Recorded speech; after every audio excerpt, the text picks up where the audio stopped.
There is a moment that almost everyone experiences, but very few recognize while it is happening. And it often begins with something that feels completely insignificant.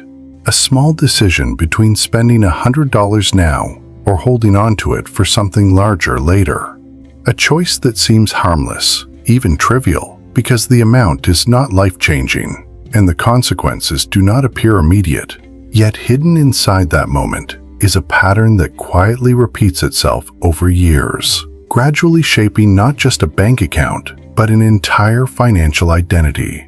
At first, the difference between $100 and $1,000 feels distant, almost abstract, because most people operate within short-term cycles where money is earned and then quickly redistributed into expenses, small comforts, and occasional rewards, creating a rhythm where saving larger amounts feels slow and unrewarding, while spending smaller amounts feels justified and immediate. And over time, this reinforces a subtle psychological loop where the mind begins to treat smaller spending as harmless, while viewing larger accumulation as unrealistic. What makes this dynamic more complex is not the numbers themselves, but how the brain interprets them. Because the human mind is not naturally wired to think in long-term financial compounding. It is wired to prioritize present comfort and immediate feedback, which means that spending $100 provides a clear emotional return right now, while saving that same amount provides almost no visible reward in the moment, making it psychologically easier to repeat the smaller decision again and again without noticing the cumulative effect. As this pattern continues, something more structural begins to form, because repeated small spending decisions create a baseline behavior, and that baseline becomes a default system, where each financial choice is no longer evaluated independently, but instead follows a familiar path. And this is where the gap between 100 and 1,000 begins to widen, not because of a single large mistake, but because of hundreds of consistent, low-impact decisions that gradually prevent momentum from building.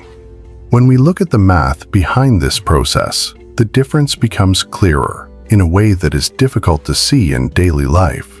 Because saving $100 once is insignificant, but saving $100 repeatedly creates accumulation. And once accumulation begins, it introduces a new variable, which is time. And time allows money to behave differently. Because even without aggressive growth assumptions, consistent saving creates a foundation that can be expanded, while inconsistent behavior resets progress back to zero over and over again. If someone spends $100 10 times, the result is not just $1,000 spent, but $1,000 that never had the chance to become anything else. And more importantly, it represents 10 separate moments where accumulation was interrupted, which means the real cost is not just the total amount, but the loss of continuity. Because financial systems rely heavily on uninterrupted progression rather than isolated decisions.